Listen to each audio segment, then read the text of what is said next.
जय श्री राधे कृष्ण। आइए आज आप सब जानेंगे वर्ष 2024 कार्तिक मास कृष्ण पक्ष में एकादशी का व्रत कब धारण किया जा रहा है। तो जानेंगे व्रत के शुभ मुहूर्त के बारे में, पारण समय के बारे में, व्रत का पारण कब और किस चीज से किया जाएगा। तो आइए जानते हैं इन सबों के बारे में। कार्तिक मास कृष्ण पक्ष में पड़ने वाली एकादशी को रमा एकादशी के नाम से जाना जाता है। आप सभी भक्तों को रमा एकादशी व्रत की ढेर सारी शुभकामनाएं। आप सभी के जीवन में लक्ष्मी नारायण की कृपा से आप सभी को सभी प्रकार के सुख और समृद्धि की प्राप्ति हो। एकादशी का व्रत भगवान विष्णु और भगवान श्री कृष्ण को अति प्रिय होता है। प्रत्येक माह के कृष्ण पक्ष और शुक्ल पक्ष की एकादशी तिथि के दिन एकादशी का व्रत धारण किया जाता है। इसे एकादशी या 11 व्रत के नाम से जाना जाता है। जो भी भक्त सच्ची श्रद्धा के साथ, नियम और निष्ठा के साथ कार्तिक मास कृष्ण पक्ष की रमा एकादशी का व्रत धारण करते हैं, तो इस व्रत के प्रभाव से ब्रह्म हत्या, गौ हत्या आदि के पाप नष्ट हो जाते हैं तथा यह कामधेनु और चिंतामणि के समान पुण्य फलों को प्रदान करने वाली है। इस दिन भगवान विष्णु, माता लक्ष्मी और भगवान श्री कृष्ण का पूजन करना जो कि बड़ा ही पुण्य फलदायी माना गया है। कार्तिक मास कृष्ण पक्ष की एकादशी तिथि प्रारंभ समय जो कि 27 अक्टूबर 2024 दिन रविवार सुबह 7:25 और एकादशी तिथि की जो समाप्ति है वह 28 अक्टूबर 2024 दिन सोमवार सुबह 7:52।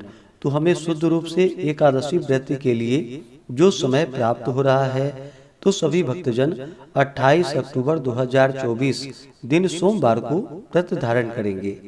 10वें दिन के नियम का पालन 27 अक्टूबर को करेंगे। 28 अक्टूबर को एकादशी का व्रत धारण करेंगे और 29 अक्टूबर को व्रत का पारण किया जाएगा। एकादशी व्रत का पारण हरिवासर समाप्त होने के बाद करना चाहिए। हरिवासर का समय द्वादशी तिथि का पहला चौथाई हिस्सा हरिवासर का होता है। तो द्वादशी तिथि की जो समाप्ति है वह 29 अक्टूबर 2024 दिन मंगलवार सुबह 10:33 पे द्वादशी तिथि समाप्त है। तो व्रत का पारण 29 अक्टूबर 2024 दिन मंगलवार को किया जाएगा। पारण का समय सुबह 6:31 से सुबह 8:44 तक। इस व्रत का पारण जो कि बिल्व दलेन या तुलसी दलेन पारण यानी कि बेलपत्र से या तुलसी दल से व्रत का पारण किया जाएगा। अगर यह संभव ना हो पाए तो आप जल फल दल से व्रत का पारण करें। एकादशी तिथि के दिन ब्रह्म मुहूर्त का समय सुबह 4:48 से सुबह 5:39 तक होगा। सूर्योदय का समय सुबह 6:03 और सूर्यास्त शाम 5:19। राहु काल का समय 28 अक्टूबर को सुबह 7:28 से सुबह 8:52 तक होगा और 29 अक्टूबर को दोपहर 2:30 से दोपहर 3:54 तक होगा। राहु काल समय के दौरान कोई भी शुभ कार्य या नया कार्य नहीं करना चाहिए, यह लाभकारी नहीं होता है, इस बात का ध्यान रखें। एकादशी तिथि के दिन नक्षत्र जो कि पूर्वा फाल्गुनी नक्षत्र दोपहर 3:24 तक होगा। उसके बाद उत्तरा फाल्गुनी नक्षत्र होगा। योग जो कि ब्रह्मा योग सुबह 6:48 तक। उसके बाद इंद्र योग होगा।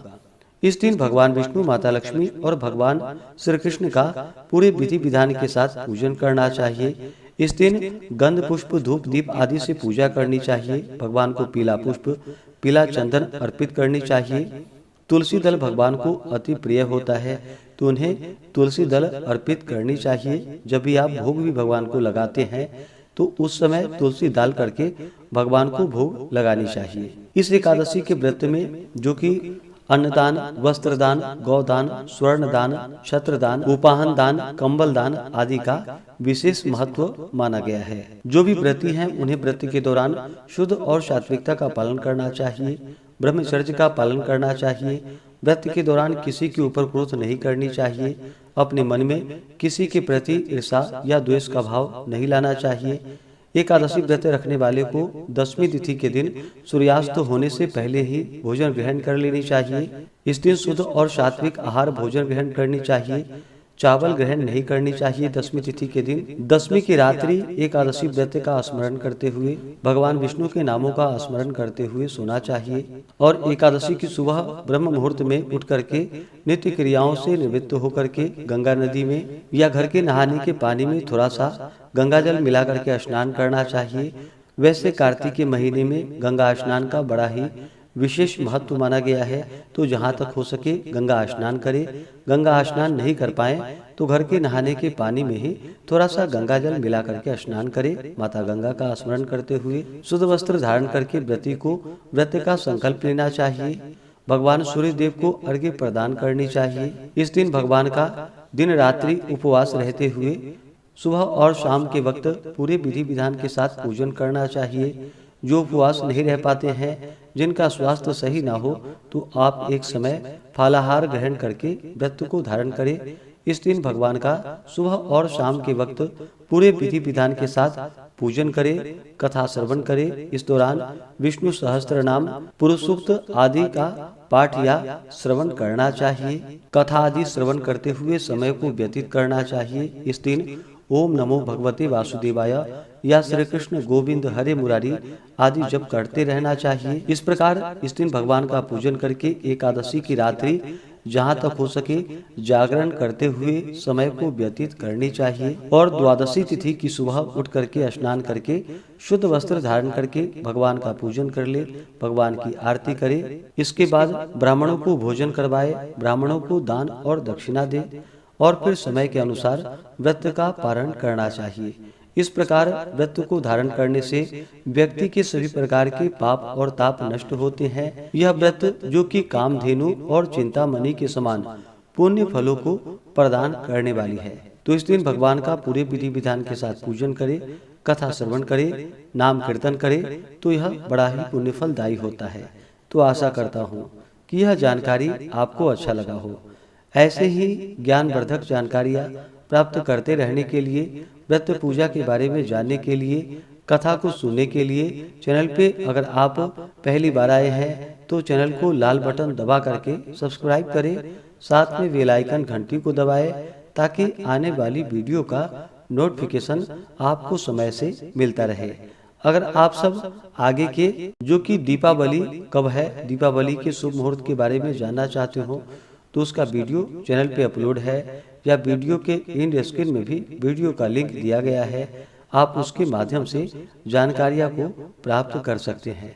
मिलते हैं फिर अगले वीडियो में। आप सभी भक्तों पर भगवान विष्णु का कृपा सदैव बना रहे।